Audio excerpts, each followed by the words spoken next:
Hello everyone, this is Tom King. Welcome to Puerto Rico Energy in 60 seconds for the week beginning February the 6th, 2022. So one of the things that came out of this last week is that investigations show that AES, who runs the coal plant and has millions and millions of dollars in environmental liabilities, etc., is trying to negotiate to shift the plant to PREPA along with the liabilities, etc. A lot of details haven't come out, but that is obviously unfortunate, should be stopped if possible, and AES needs to play a bigger role in contributing to the cleanup and the transition of the plant. It would be wrong to say that the past governments and others of Puerto Rico didn't contribute to this problem, but I think the truth is most of it's really got a fault on AES. It's an unfortunate mark and was usually been a fairly good corporate history. Also, the Puerto Rico Regulatory Board, PREB, has approved and pushed forward about 800 plus megawatts of renewable energy, several hundred megawatt hours of storage and demand response. I think, mixed results, and I have to be somewhat critical. That basically this whole RFP thing has been badly handled from the start.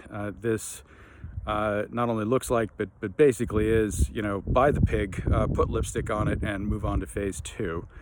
Now, this is not primarily the responsibility of the regulator, and I back them completely. They're doing a great job under difficult circumstances.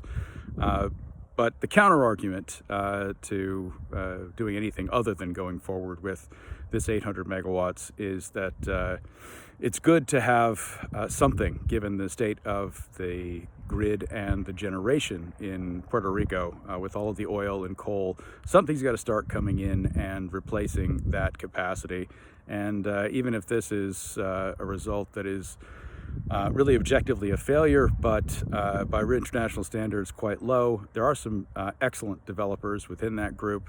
I think unfortunately I'd be surprised if more than half of it actually is built in 2 years' time, but it is something. It is progress, and even though it's choppy and not very good, maybe, hopefully, probably it will get better as things go forward.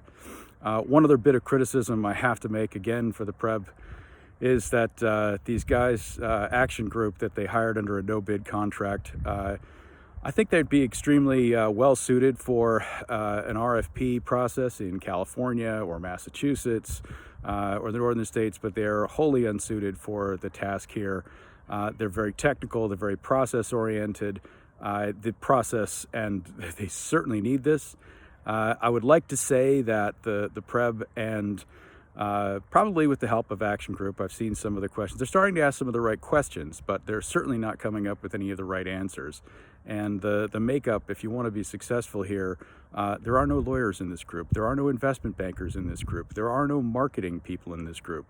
You want to promote and get this stuff out there and get it right and get first-tier developers coming to Puerto Rico and first-tier capital providers to support this, you got to get out there and talk to them. You got to show them that you're not a basket case, because that's what people think of Puerto Rico still, and the results of the early RFPs are not going to change their minds.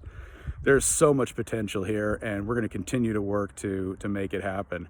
And I don't want to put a bummer on anybody who's thinking about Puerto Rico. You do need to come. You do need to look at this. These are growing pains, ones that we'll all learn from. This is Tom King. This is Puerto Rico Energy in 60 seconds.